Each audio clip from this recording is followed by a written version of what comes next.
RCF.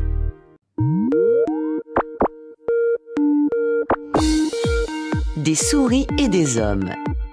Jean Pouly. Bonjour Jean Pouly. Bonjour. Avec vous aujourd'hui, dans cette chronique des souris et des hommes, on parle de la réputation en ligne.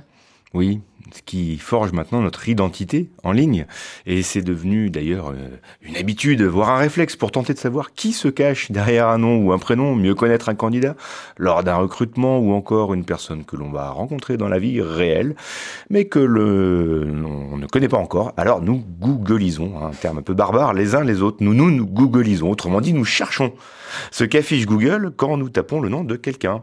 On peut même se googliser soi-même. En fait, nous recherchons à travers cette réputation en ligne ou e-réputation à en savoir plus sur une personne, car la vie en ligne devient, avec notre consentement ou à notre insu, un reflet plus ou moins fidèle de la vie réelle et un reflet qui compte, car accessible à tous et porteur d'une grande influence sur notre jugement. Alors, c'est une véritable identité numérique qui se construit donc progressivement dans les réseaux, pour chacun de nous, mais aussi pour les marques, les entreprises, les institutions. Et cela pose inévitablement la question de la gestion de cette nouvelle identité, car cette réputation ayant une forte valeur, elle peut donc être attaquée, dégradée, utilisée, volée, même détournée, salie. Bref, la réputation en ligne est devenue un enjeu stratégique de la vie numérique, car elle touche de fondamentaux de l'être humain, l'identité et la confiance. Alors, comment se constitue cette réputation virtuelle, Jean Pouly ?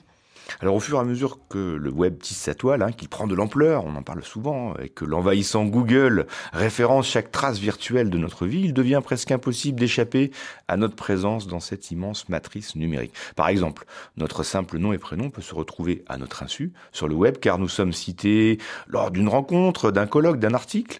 Nous apparaissons dans une photo publiée sur Facebook, dans un tweet ou dans un commentaire. Mais cette présence en ligne, souvent subie, est différente d'une véritable réputation en ligne, qui répond davantage à une stratégie, à la construction d'une identité numérique. Disons que si notre présence sur le web est assez faible, ne porte pas à conséquence sur notre vie privée ou professionnelle, il n'est pas urgent ou nécessaire de s'en préoccuper au-delà de simples précautions d'usage sur la confidentialité de nos données.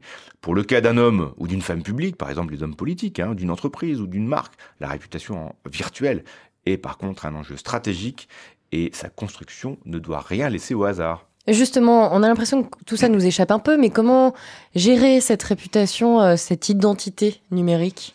Eh bien, en fait, c'est devenu un véritable business. Il y a d'un côté les métiers du marketing électronique qui gèrent la présence d'une marque ou d'une entreprise sur la toile, mais aussi les métiers de la e-réputation. Alors, le marketing en ligne et ce qu'on appelle désormais le marketing viral est essentiel pour assurer la présence massive d'une marque dans les différents univers et supports numériques, les réseaux sociaux, les blogs, les supports mobiles.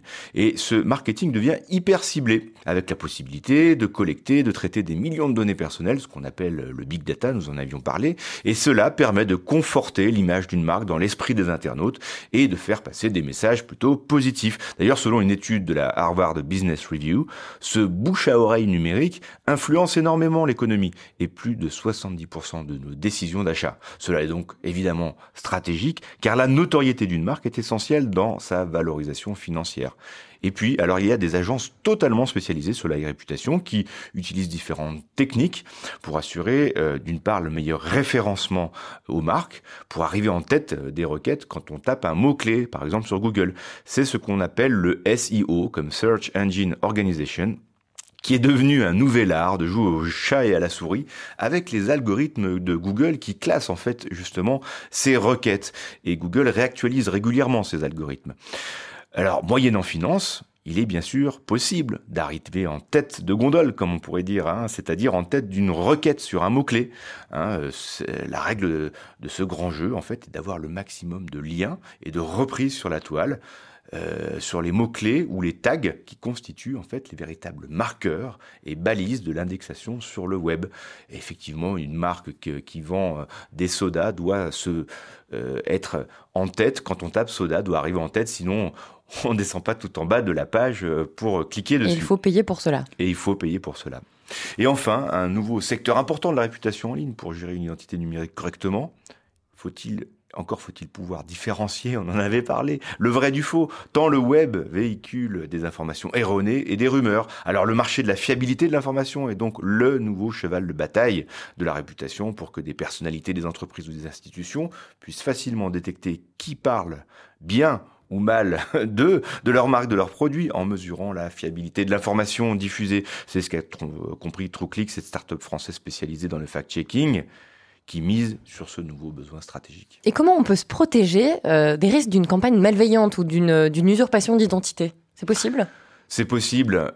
Disons que dans ce domaine, finalement, c'est assez simple. La règle commune et générale est que le droit du monde réel, le droit qu'on connaît, s'applique au monde virtuel. Diffamation, injure, action en dénigrement, atteinte aux droits de la personne.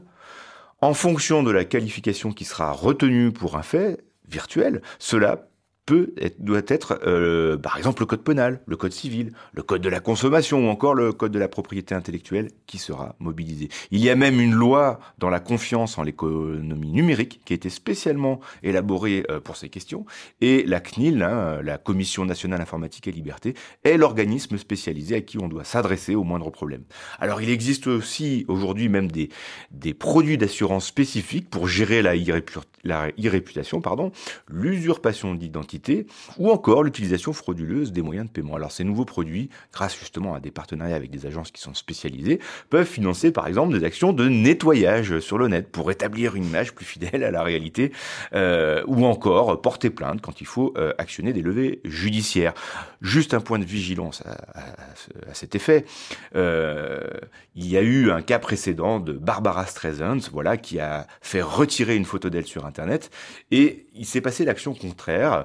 Et la photo de Barbara Streisand a été largement diffusée par les réseaux qui ont un peu mal pris cette action de retirer une photo. Donc on a appelé ça l'effet Streisand sur le web. Plus on veut cacher quelque chose, plus ça se voit et plus les internautes vont le propager. Ça veut dire qu'il faut faire attention en amont, donc qu'il faut se former pour mieux gérer sa réputation ? Tout à fait. C'est vraiment incontestablement l'autre façon de se protéger, c'est vraiment l'éducation et la prévention. L'éducation, car si on ne comprend pas comment fonctionne ce système, il est difficile de l'utiliser à son avantage.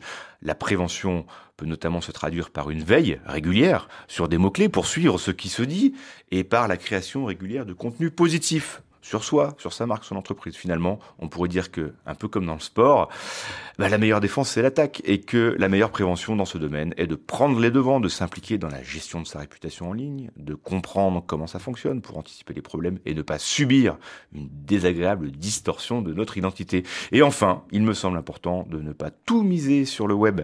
L'identité des êtres humains et des entreprises n'est pas que virtuelle, elle se construit aussi et surtout dans le monde réel, dans les rencontres, dans les actions concrètes et dans les faits. Alors la réputation de quelqu'un ou d'une entreprise est désormais une élaboration très complexe qui mêle les mondes virtuels et réels. Merci beaucoup Jean Pouly. Si on googleise Jean Pouly, qu'est-ce qu'on trouve ? Plein de choses. Une réputation sulfureuse. Merci beaucoup, on vous réécoute sur internet rcf.fr.